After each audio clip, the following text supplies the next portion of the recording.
All right, here we go. Another Square Dance Callers Talking. Tonight, I'm talking to Rod Shuping from California about his life in square dancing. He's an industry veteran. He's been calling since 1971 and became a full-time caller around 2008. He co-owns four square dance record labels: Fine Tune, Goldwing, Sharpshooter, and Happy Trax. How you doing tonight, Rod? I'm doing great. Thanks for inviting me. Absolutely, man. It is a pleasure to talk to you. We've known each other for a few years now, through Caller Lab and conventions because you are in California and I'm in Georgia. Um, and so we've crossed paths a few times. I've known about your record labels longer than I've known you. And I love a lot of the music you're putting out for sure. You're kind of you took it out of the country realm, which is nice. And some other labels have done that now too, but you really have. You've got a lot of good stuff, and we'll talk about that. But let's talk about you, man. So you're in California. What part of California? Southern California in the desert, just outside of Los Angeles. Okay. So most of my calling is in the greater Los Angeles area. Now, you born there? How long you been in California? I was born here, and as soon as I was old enough to get out of here, I left and went to Fresno Okay. and travel around a bit there and that. And the wife and I moved back here in about 91. Okay. So I was looking, I found a few things online and we have talked at different conventions. Our last conversation was at one of the national conventions, that we just got back from. But, so when did you start calling? Uh, can I back up and tell you how I got into square Tell dancing me, with you? yeah, exactly. And that's my fault. I usually ask people when you start dancing and then when it led to calling. When did you find out what square dancing was? How'd you get started in it? I was a teenager, and my aunt, my mom's sister, had a ski boat that she loaned me, and so all summer long I used her ski boat. At the end of the season, she came up and she says, "Did you enjoy using the ski boat?" I go, "I did." She says, "Would you like to learn how to square dance?" And I said, "No." She said, "No, those two questions have to, you know." Well, she asked if I would like to use a ski boat again next season. I said, yes. She said, "Well, those questions have to be the same." So I said, "Okay, I'll give it a try." And then she got on the phone and says, "Hey, my nephew's going to be there at class. Make sure there's some girls there for me to dance with." And I walked in to about myself and another teenage boy and 20 plus teenage girls. Um, I had no clue there was a caller there for 5 weeks.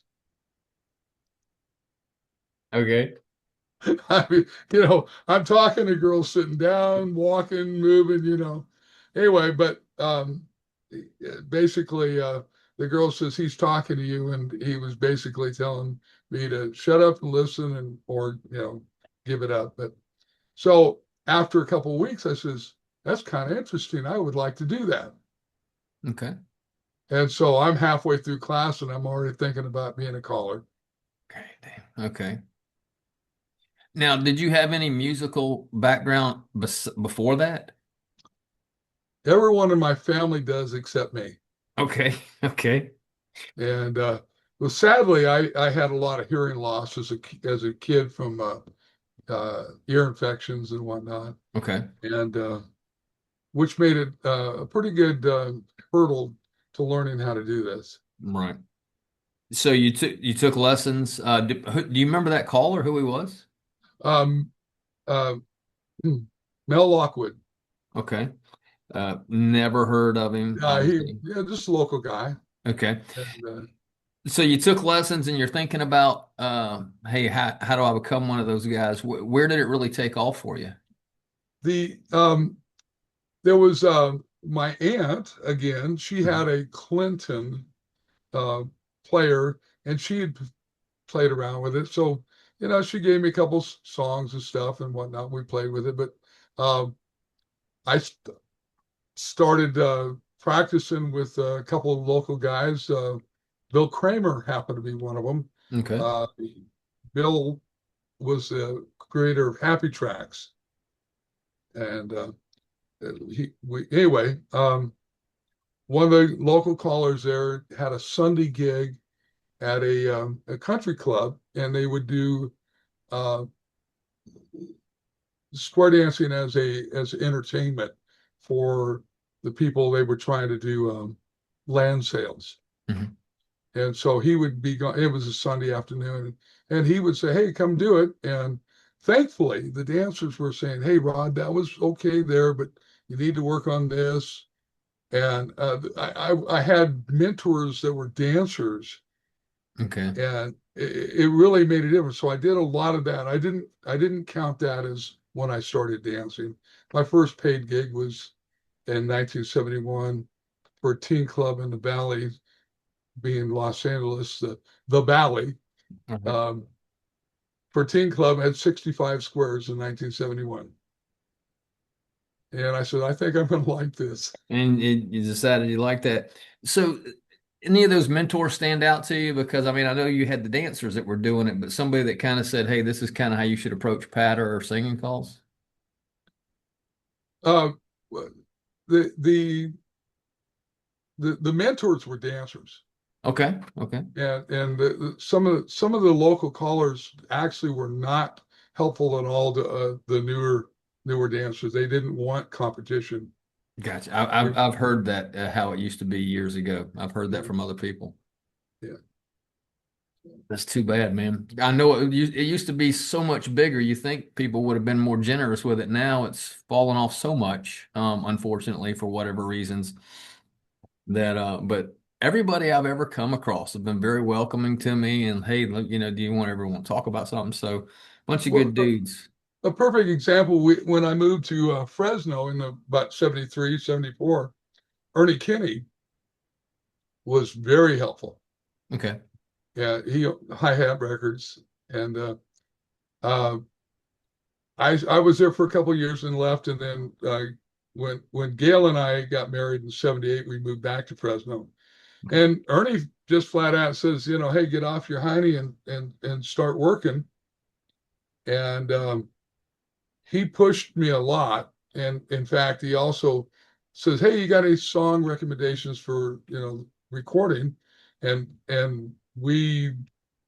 Gail and I, probably for 3 years, all the songs we recorded were our recommendations pretty much. And Wow. and Okay. I wrote figures for him. He offered to let me record, but my singing was subpar, and I Gotcha. didn't want to And now, waste his time. and we've got a lot more stuff to get into before, but you've got four record labels. What made you kind of decide, hey, I want to start doing my own record label and things like that? Well, actually, Rick Hampton Hmm. owned Fine Tune Records, and he had started it in the early 80s, about the same time I moved to Texas. And when we moved back, he had basically run out of energy and money, and it had gone to just set and not do anything. And so we got to talk, and he says, "Well, let's get it back going." And so he invited me to be a co-producer Okay. on the Fine Tune, and then we went. Goldwing was started by Phil Farmer, Oh, okay. What kind of Phil? and he had recorded a bunch of songs, and it too had gone dormant. So we talked to Phil, and we brought that in. The Sharpshooter was had been a little sub label he'd only recorded one song on, but we had a bunch of people talking about youth music. Okay. And so we put together what we call a youth music project, and we pre-sold packages, and we went out and solicited kids for what songs they liked, what music they wanted, and we had Sharpshooter 1 and then Sharpshooter 2, which were packages of we called youth music. It was early from 30s to below, Right. and sold those as a package.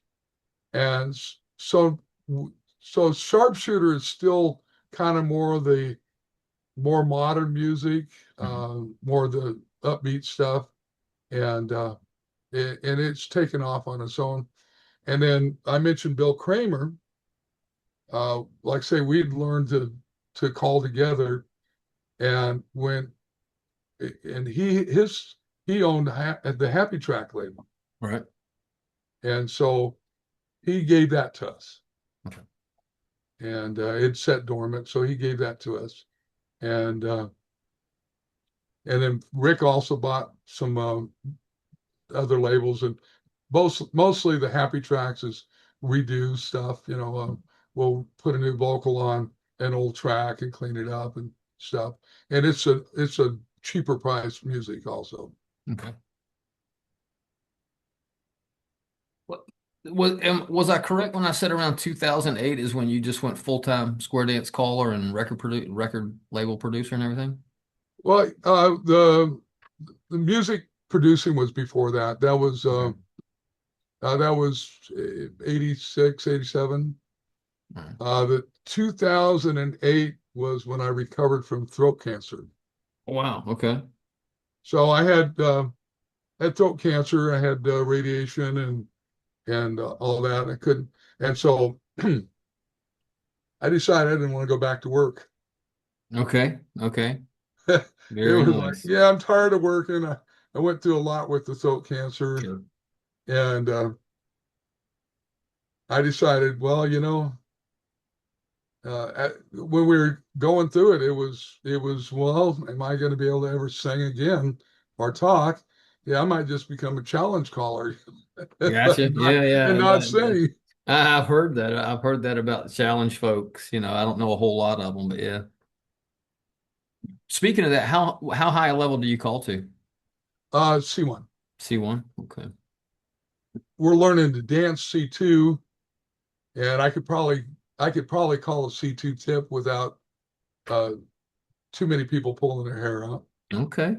Now, currently, I mean, how often are you calling a week? And I mean, do you have clubs and what levels do they dance to and call to? Um, Monday night I have a plus DVD workshop Hmm. that's in the Valley, and Tuesday afternoons I have a plus slash advanced workshop.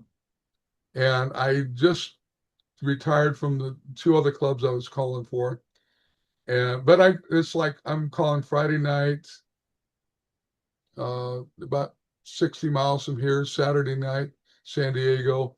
Uh, the weekends are uh, the way the clubs work here is mostly guest callers for the Gotcha. dances. Okay. You Okay. have club callers teach a class or class or workshop, and guest callers on the weekends.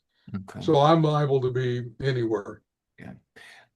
And I ask a lot of people that have traveled way more than me, where's some of the travels taking you to? Um, Mostly in the United States. Okay. Okay. Yeah, we've done cruises a lot, and Have so, you? but I haven't traveled overseas at all. Yeah, did any of those places stand out to you? A hall or a group of people or anything like that is something that was just memorable to you as a caller? They all are. Okay. Okay. But I've been lucky. I do a lot of small festivals and Okay. on the West Coast. I'm in Utah, Idaho, Wyoming. I do a lot of repeat small festivals Gotcha. there, and so I enjoy going into Utah and into Idaho. Uh, Any funny stories or anything that happened to you while you're on the stage or anything like that? Anything that stands out? Too many. Okay. So there's 56 years of this. Oh, I understand. Absolutely. Absolutely. And we've had everything with, and even in my little bit of calling that I've been doing, you had the technical difficulties and it's your first time and you can't, well, just like I was telling last week, I couldn't get my camera to work for the podcast and telling you tonight, I realized it was just a little slider that had gone across on my screen. And, unfortunately, when you're standing in front of a few squares of people that have never seen you before, and you got a popping in the speaker or something like that, you Panic. kind of, it's just like, man, what am I going to do here? And with that, I mean, so you kind of learned. on the go from Bill Kramer and some of the folks that already had record labels. What's one of the biggest hurdles for you when you decide that, hey, I'm going to make this song into a square dance song from start to finish on it, usually? Uh, Being able to sing on key. Okay. Okay. And how, Uh, go Go ahead. ahead. No, no. Singing on key. What else? Well, a lot of that is we've transitioned. We've had a lot of people that are musicians actually do the chord charting Okay. and stuff for the songs. Um, we'll pick a song, and hey, it's close enough to the tempo's close to what we need, Hmm. and it measures out properly, and then we get somebody that will actually. Right now, our technician, Jimmy Mack, does all that, Okay. and I'll say, hey, I need to switch that around, and it's like, oh, okay, because it doesn't sound right, or Right. and but and he says, oh yeah, that is right, but we've had Pat Carnathan do some of the chart work. Vic Hmm. Carey did a lot of it, and Well, and like I was saying, I made reference to you kind of took it out of, now you're not the only one, but you took it out of the country realm. You don't have a lot of George Strait stuff. I mean, you have some, but like you have Ozzy Osbourne. You've done an Ozzy Osbourne song. And uh, of course, there's a bunch of Leonard Skinner out there, but you did Freebird. right, It's on your label.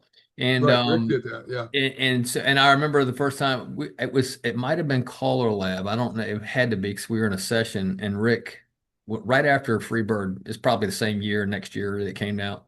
And Rick did that. And I'm like, are you kidding me? Somebody did Freebird I mean, and I enjoyed it. And I tell you, Jack Platties did it with the band this past year at the Nationals. And I mean, it was moving watching, with the band going and The all that. It was something special to see. the first time we did that, Rick did that with the band and set it up. It was their last song before they took a break. Nice. Okay. And Gary, I mean, it was all set up. So Gary just he did a guitar solo for 5 minutes. That's crazy. It's Oh, it how was, good the yeah, Ghost Riders are too. I mean, that's just something that's special. yeah. So do you have any goals for that? Do you say, hey, I want to do 2 or 3 songs this year, or I want to do 10 songs? Or is it just when it kind of you hear something or somebody says, hey, why don't you ever think about this song? How does that work for you? I, I don't have a goal for the number of songs. We have a lot of people on our label that say, "Hey, can we do this? Can we do that?" And Rick's the final choice, but sometimes they'll say, "Yeah, I don't think that'll work." Right. And they go, "Okay, well, what about this?" So, yeah, let's look at that one. Okay. Uh, and sometimes there'll just be a song left over and say, "Let's do it." All right. And or I'll get an earworm. Got yeah. And Yeah. sometimes it'll be a conversation. I can't let the cat out of the hat yet, but uh, there's discussion with another famous caller that you know well. Okay. We won't mention Tony's name, but anyway, they were talking and say, I sure like to do this song. And, well, I've been thinking about that song, but it's kind of you know over the line a little bit, maybe. And if things work out, we're going to put it out with Tony's vocal. Oh, nice. Okay. But Okay. I can't let the you can't No, say no, no, what. no, no. And I wouldn't want you to. That's fine. As Yeah, soon as I stop recording, you can tell me. But yeah, yes. Hit that uh, record. Stop. yeah, I got you. I got you. Well, anything else about recording songs and things like that? If not, I want to ask you about some other things about just the square dance It, calling aspect of it. Recording is a really a different feel. Okay. When you go call a dance, you got that speaker here, and you got the the feedback from that's when you're talking about doing your Zoom thing, Mhm. uh, part of it you don't get the feedback, you don't get the feel of the dancers, and that's important to us. Yeah. I mean, they can keep you excited as well as you keep them excited. But so when you go into the studio, it's a different feel and it sounds different. You put the headphones on, and it's like all of a sudden you got to listen to yourself. Yeah. Now, you discovered doing the podcast how you don't sound the way you thought you sounded. Absolutely. Yeah. You've done it, you've recorded a couple songs now too, Yep. right? I Okay. have. So hearing your inside voice compared to your outside voice is two different things. And you say, "Ooh, that doesn't sound good." When you first heard yourself, I'm sure you thought that. Absolutely. Yeah. Yeah. It's like so that's a big hurdle. Yeah. Um, Getting over that, getting used to that inside voice Yeah. being outside your ear here, and but it's fun. You know, It's the ones that I've recorded now, that every time I'm in the booth, I'm like, man, I am killing it. This sounds fantastic. And then, after we run through it one time, we listened back to it and I was like, oh my gosh, I've got so much work to do on this. And you go back and you touch up this, you fix this, you fix this element left, whatever. So yeah, yeah, you're whoa, whoa, whoa. that's a big change. Yeah. I was like, wow, I thought I was pretty close. I don't guess I was. And so some of them are a struggle, depending on what the song is. Some of them come a little easier. Um, you know, I Well, you I got to think learn your our range. biggest problem is we learn the song later. Yeah. We record it, and then, you know, 3 months later, we've actually owned the song. We Okay. can actually we should Yeah. re-record it then. I got you. Okay. Okay. But one of the songs we did was "You're 16," and literally they got done playing the music, and it's all they got it all the music edited and says go do the vocal Okay. with zero practice Yeah. other than just hearing the song being recorded, the musical part, and it's like, okay. And I go back and listen, it was okay.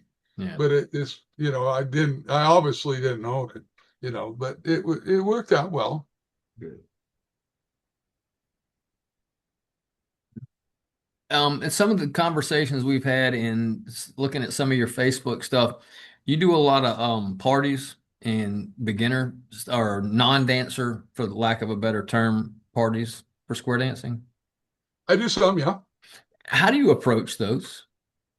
As far as when I'm there, Yeah, I mean, like if somebody calls and says, "Hey, church group," or college group, and we're talking about, "Hey, we've got about 30 or 40 people, 20 to 40 years old, whatever, mhm. not children." I mean, once you get up, let's say above teen, so you've got adults and going in, and it's like, "Hey, we just thought it would be fun to have a square dance party. None of us have ever square danced before."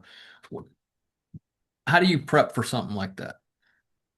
I prepping I don't do too much anymore. But I talk to the people. Hmm. And I say, hey, you're only going to want me for about an hour and a half, Right. but we need a place that you're going to dance. Do I have electricity? Am I inside, outside? Is this, uh, who's this for? Uh, that type of thing. And I've done some that for some really famous people. I've done uh, the Lone Ranger's birthday party at Gene Autry Museum. Wow. Okay. And so with every cowboy star out that was ever in a movie was there, Great. Hey, okay. and I actually had turned it down. No kidding. Yeah, the lady called me. I says, I'm doing a Boy Scouts party that morning, that Hmm. afternoon. I says, I'm going to be too tired to do that, do you justice. And I says, here's a couple other phone numbers. And she called me back and says, I didn't like him.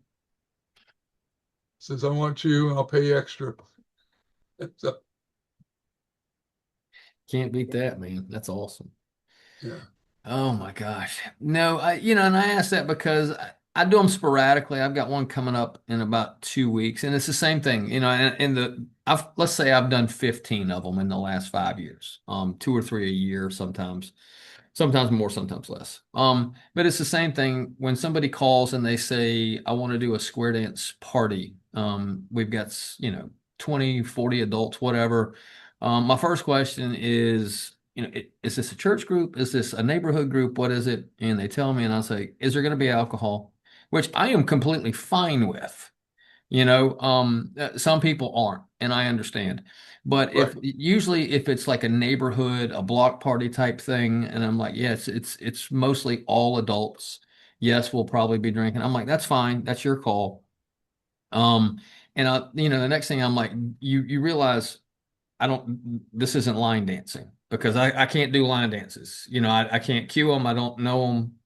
And so I kind of want to get that straight. And once we get that, it's the same thing. It's like, hey, 90 minutes is really top end because, everybody's excited and about 30, 40 minutes in, whether drinking or not, their interest is going to start to wane a little bit. They get tired. The higher you get up into age, the tiredness is going to come in. And so, yeah, that's kind of the same way I do. And I just kind of run through, not I don't want to say SSD, but the first 15, 20 calls, depending on your group, you can get through 10 or 15 and then kind Right, of because go they're from not going to there. remember them the next day. And what helps is record labels like yours, when I can bring out a song that they've actually heard before, even if I'm not doing a singing call. Because I mean, hey, we got non-dancers, and I'm like, if I'm just gonna get them going through, and I put Freebird on, they're like, what are you doing? And I was like, oh yeah, that's the kind of music we listen to. And I'm all over the board, with 80s But songs you and can all even that. use the singing call. I, I can't get no Yeah, satisfaction. you got Satisfaction, And and one of my one of the favorite things that, ones. Go for ahead. not just say for you, but some of the people always want to dance before they eat Hmm. and because once they sit down, they're not going to want to get up. Right, gotcha. Also, so if you're in a position where they're doing a lot of heavy drinking, if you dance early, you're done and it Yep. doesn't matter. So, and it's funny in 50 plus years of doing this, I've only not been fed at a party once, Yep. and that was in a high rent district. Okay. Yeah, there's always, they offer you food and all that, which is great. And most of the ones I've gone to, they'll, hey, you want to drink some? And I'm like, well, unfortunately, mine are, 40, 50 miles away most of the time. And I'm like, well, if I live closer, I might consider it once we're done here, and that type of thing. But I find I love doing the one night dances for a club that I've never been to, or I don't get to. I'd go to two or three times a year.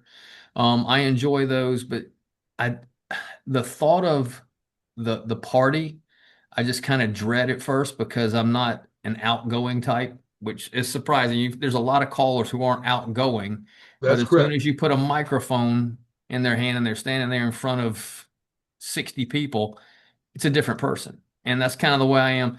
I dread it the whole time I'm driving there. And once I get there, it's like, all right, here we go. And then all of a sudden everybody's, excited. And I'm like, man, why do I dread these so much? Because I love it once I'm there. When you got good It's a energy. different skill set, Yes. and so you have to learn the different skills to. You're still going to entertain the people, Hmm. and your personality is going to make a big difference in how well they you entertain them. Right. Because if you just say circle left, circle right, blah blah blah, Yeah. you're not going to entertain anyone. All right. And we have to remember that they're not bored with our material. We are. Yes. So Yeah. Yeah. Even regular dancers at clubs, Dan Sahlstrom taught me that a long time ago. He told me that he said, Charlie, just because it bores you sometime, if you think you're calling the same stuff up, dancers, if you're putting them in different positions, they don't even realize it. For the if you got to deliver it, yeah, you have to be good able to deliver advice. it. And Don't tell Dan I said that. No, I understand. I understand. On that note, going into a dance, as many years as you've been calling, I understand, but how much of it is memory that you do, and how much of it is, spontaneous? I mean, everybody says they're sight calling, and yeah, a lot do, but how much of it is planned when you go into a tip with a good dancing club? Um, most of it's memory. I've studied, you know, starting and ending formations of each calls and stuff, and I'll just have a list here. I haven't used this call. I need to. It's a plus tip. I need to put these calls in. I need to use them. But it also, you get a feel of the first tip. What Mhm. can they handle? Right. And you keep expanding upon what you can do. And singing call figures, that lot of those are all straight memory. Yeah. Occasionally I'll sight call a sight. Hey, especially at beginners, I do all the time. I'll Yeah. teach a new call and I'll just pop that in there and sight it. But so no matter what, everybody's brain works different. And so people say, well, you're using modules, and yeah, okay, it probably am a memorized module, Yeah. but I change it all the time, you know. Uh, and so sometimes I'll theme a tip. We're going to use tops this time, Mhm. fan the top, peel the top, spin the top, you know, whatever. And just working from different positions, Gotcha. and it just so yeah, a lot of it's because I've studied those formations. I know if you say, hey Ron, I need you to call it a chain reaction, I can know that put them in the quarter tag Mhm. and without thinking about it. And have you ever called with another caller and he calls one call and you call another call? Yeah, there's a couple right here locally in Georgia, that when we do something together, we'll do that. If it's a group that I know, that's a lot of fun, Yeah. and kind of play off of each other. You have no guidance to where you're going. Yeah, yeah, yeah. I get it, and a lot of it, you know what you're gonna call next if they call something, but and then if you're good friends with that caller, you can start to mess with them a little bit, and kind of turn it around, knowing what they can do and what you can do, and you know, a little Stretch them a showmanship. little. Yeah. Speaking of that, and you have a lot of people on your labels. Who are some of your favorite people to work with? Uh, we don't get to work together a lot, but I like working with Phil and Rick a Mhm. lot. And most of the others are not close. Okay. And so uh, those are the ones that I'll get to work with. Uh, and then we'll do like USA West coming up. And so we have a trail end dance. And so Jay Henderson will be there and Darren Keith and a few others. And so that's like Darren's a wonderful harmony guy. Okay. So it's fun to work with him.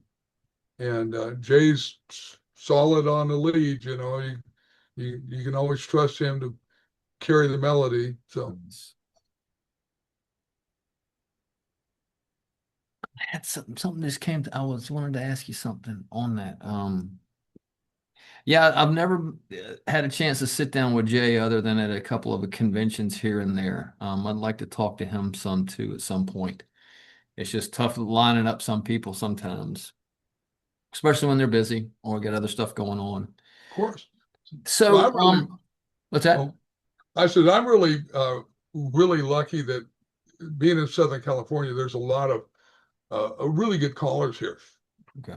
and it's I get to visit with those guys and share ideas on a pretty regular basis.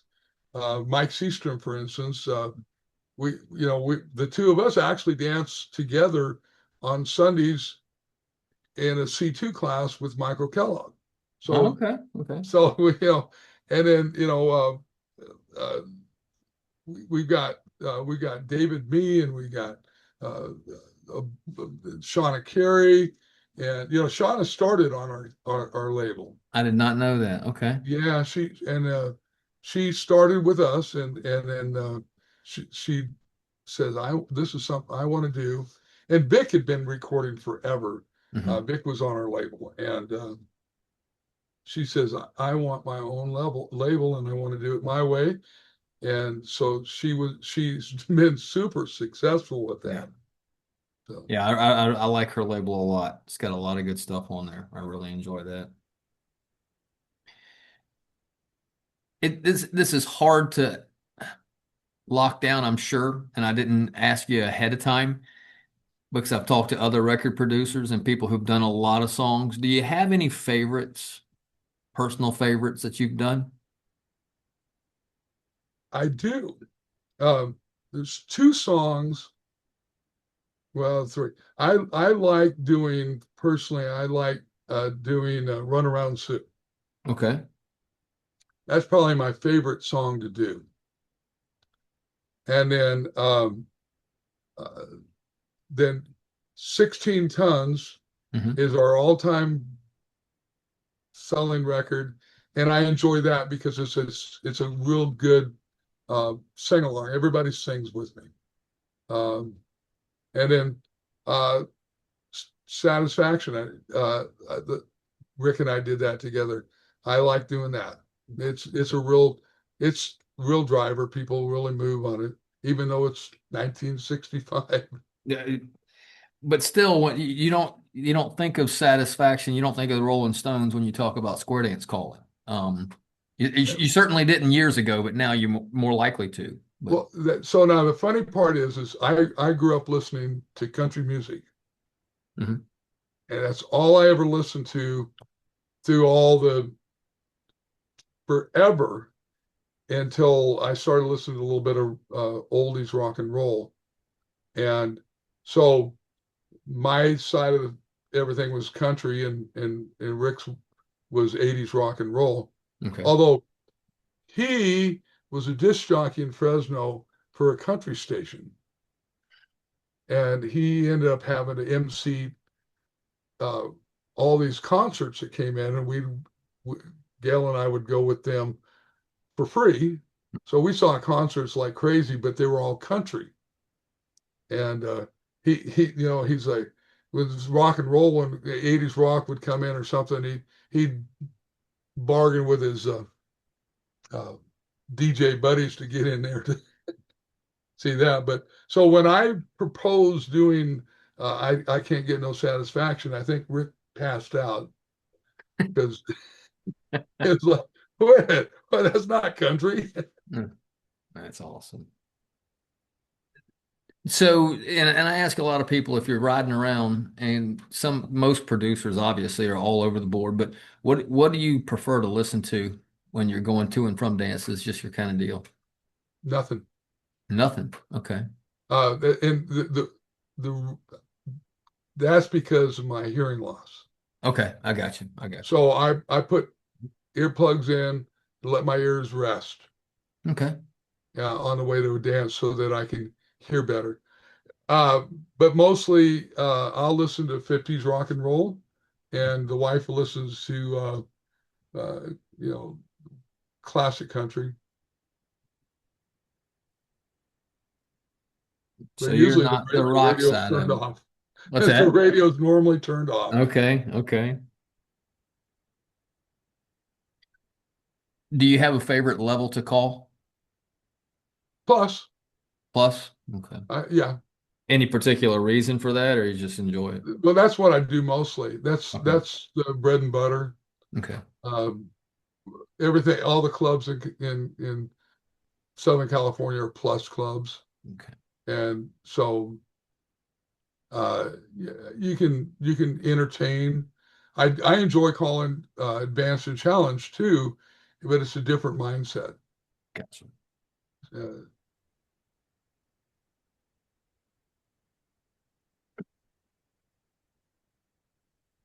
So, some of those West Coast festivals and all that, I've only heard about, seen on Facebook. tell me some more about USA West. I've heard about it forever. Where is So it and everything? it's in a different state. What they started out was, hey, Nationals Square Dance Convention is on the East Coast, and it's too far for us to go. Okay. So somebody decided, hey, let's put together uh, a festival for those that don't want to travel so far and call it USA West. And it bounces from California. Well, it's only been in California once that I know of it. It goes, uh, it'll be in Colorado or this year it's in Utah. Okay. Um, and it was in Spokane last year, I think it was. Okay. So it moves around basically the West Coast. Gotcha. And Okay. on the years that nationals are on the East Coast, Gotcha. if nationals are in the middle of the country or on the West Coast per se, then well, like for instance, next year it's in Colorado. Right. There won't be a USA West. Oh, okay. That makes sense. Okay.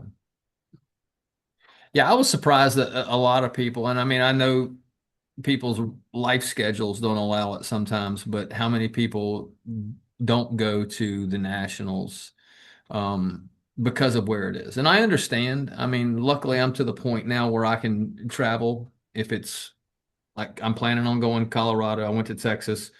Now I'm looking forward to Daytona because I can obviously drive to that. I don't have to fly to it, which is nice. But yeah, there's a lot of people, and unfortunately, I only get to talk to some of them, whether it be Color Lab or a national convention. I set a little goal of one or two different state conventions a year.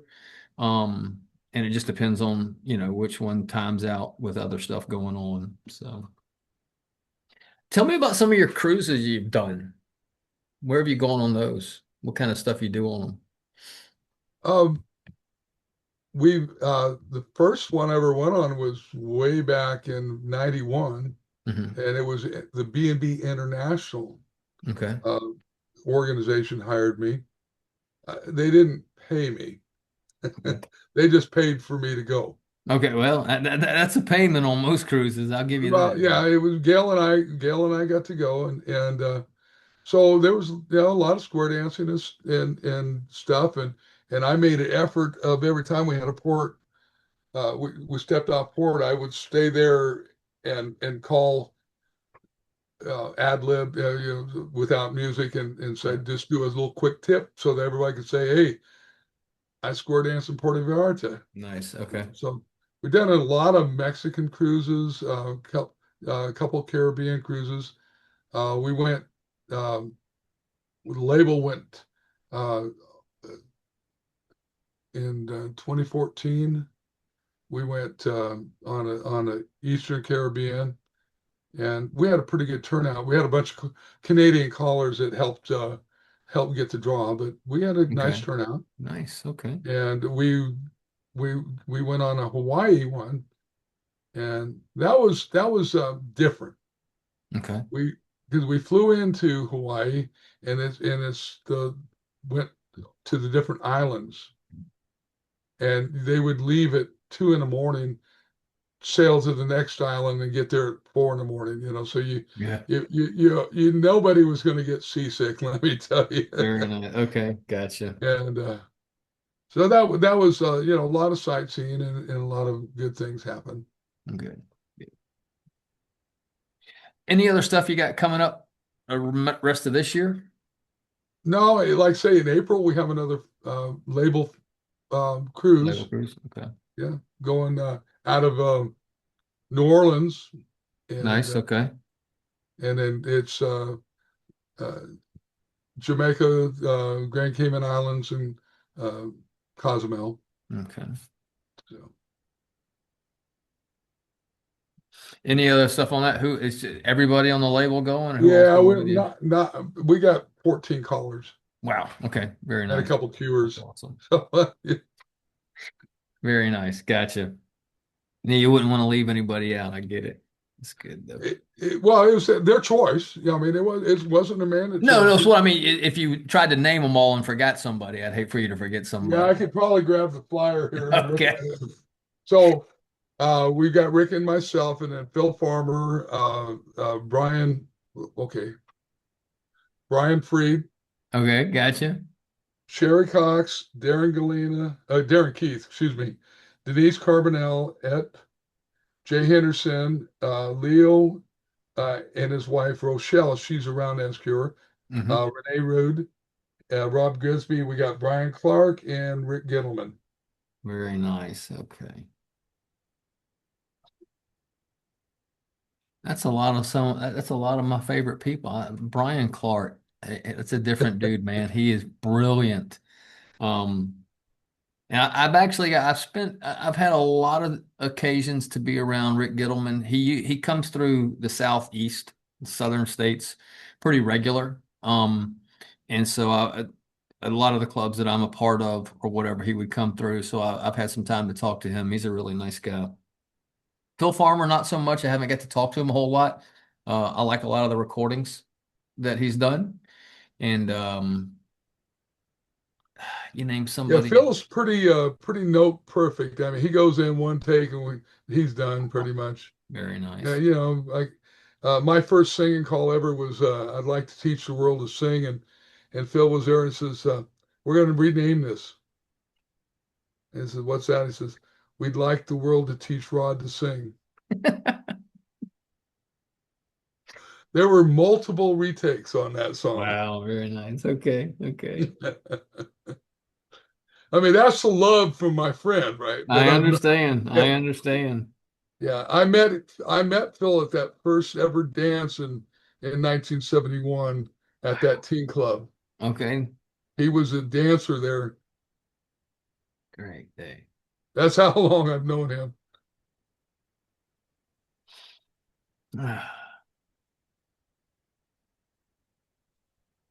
Well, Rod, can you think about anything else you want to talk about? I can't think of anything.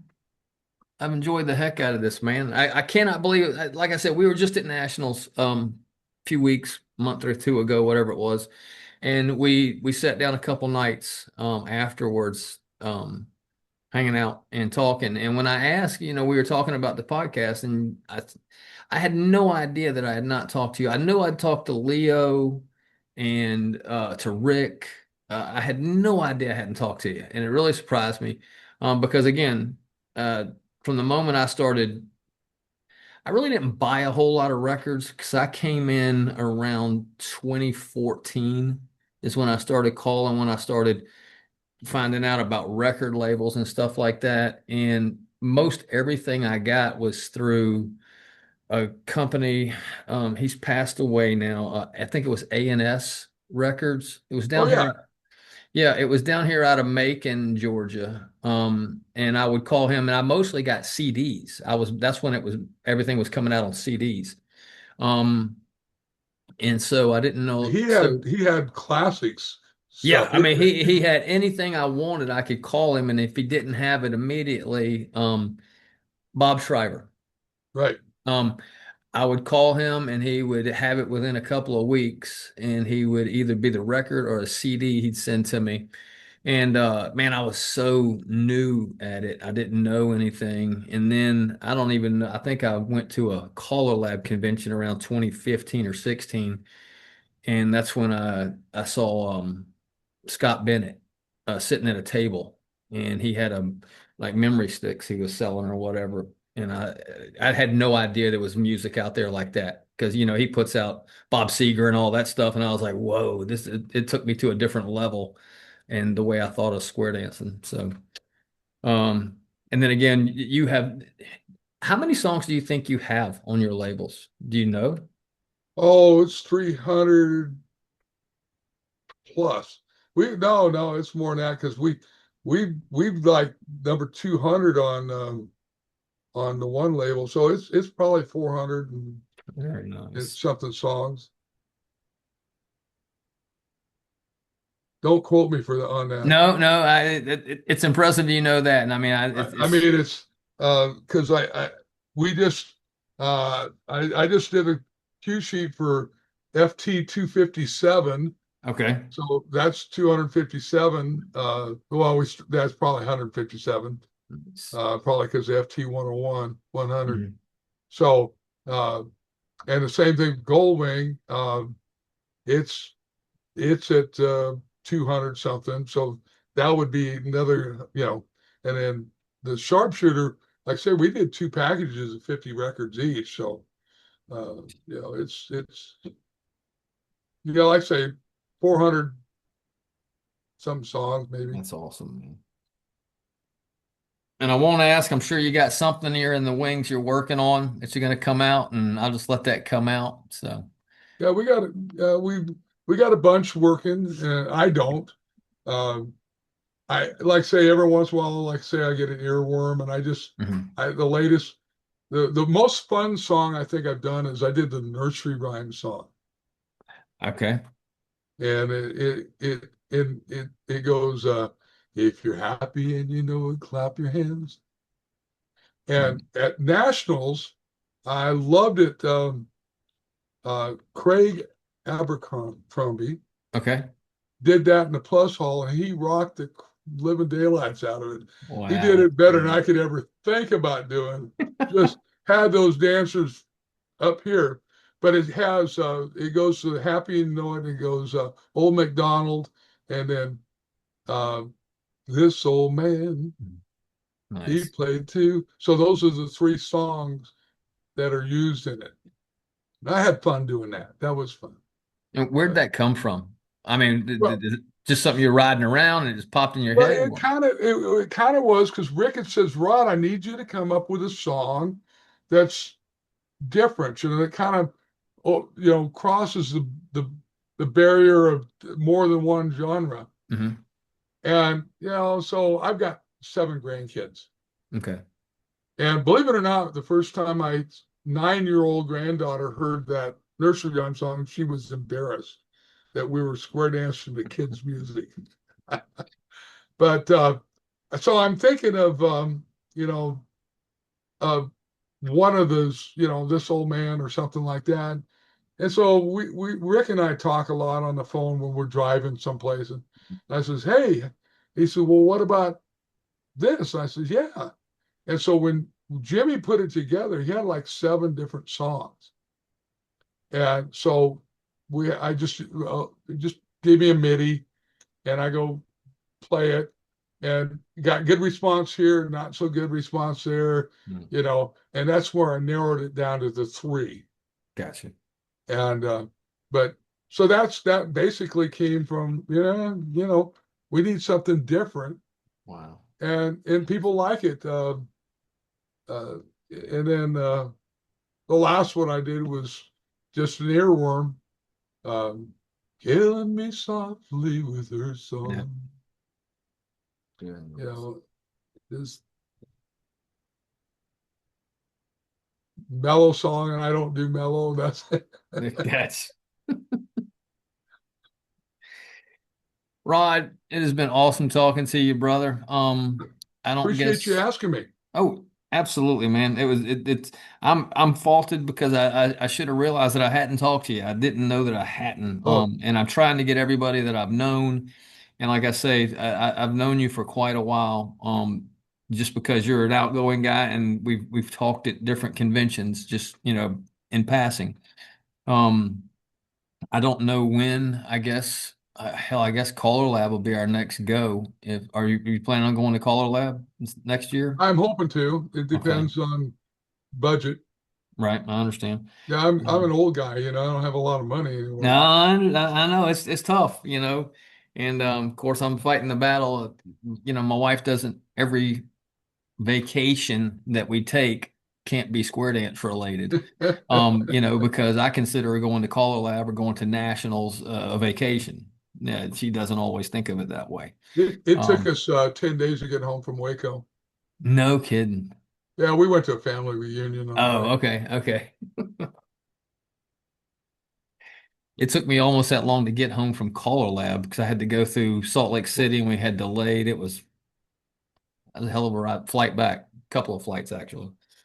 Um, Brother, it's been a pleasure. I'm going to get this thing edited up and put together and hopefully get it out in the next couple days. Rod, it's awesome talking to you, man. Give me a call sometime. If you got anything coming out, you can always call me and let me know. That way I can be on the lookout for it. Be one of the first You ones to got get it. it. You got it. Well, Awesome, well, brother. thank you, and hopefully everybody enjoys it. Absolutely, Rod. I'm sure they will. Brother, it's been great talking to you. I'll talk to you soon.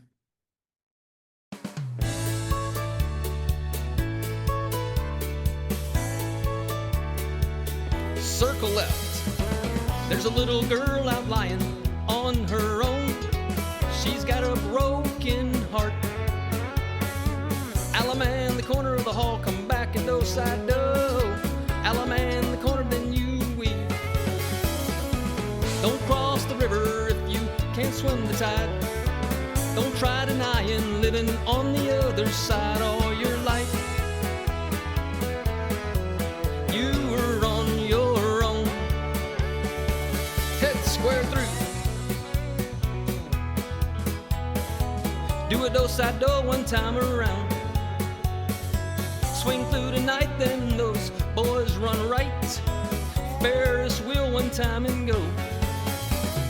Pass through, touch a quarter, scoot back and swing. Swing that girl and then you all promenade all your life. You were on your own. Head square through. Do a do-side-do one time around. Swing through the night, then those boys run right. Ferris wheel one time and go. Pass through, you touch a quarter, scoot back and swing. Swing that girl and then you all promenade all your life. You were on your own. Circle left. She's not the kind to take you down for long. She knows and plays it smart. Men star right and roll it one time and go. Alaman left and then you weave. Don't cross the river if you can't swim the tide. Don't try denying living on the other side all your life. You were on your own. Side square through. Do a do-side-do one time around. Swing through the night, then those boys run right. Ferris wheel one time and go. Pass through, you touch a quarter, scoot back and swing. Swing that girl and then you all promenade all your life. You were on your own. Side square through. Do a do-side-do one time around. Swing through the night, then those boys run right. Ferris wheel one time and go. Pass through, you touch a quarter, scoot back and swing. Swing that girl and then you all promenade all your life. You were on your own. Sides face grand square. There's a little girl out living on her own. She's got a broken heart. She's not the kind to take you down for long. She knows and plays it smart. Alaman and weed. Don't cross the river if you can't swim the tide. Don't try denying living on the other side all your life.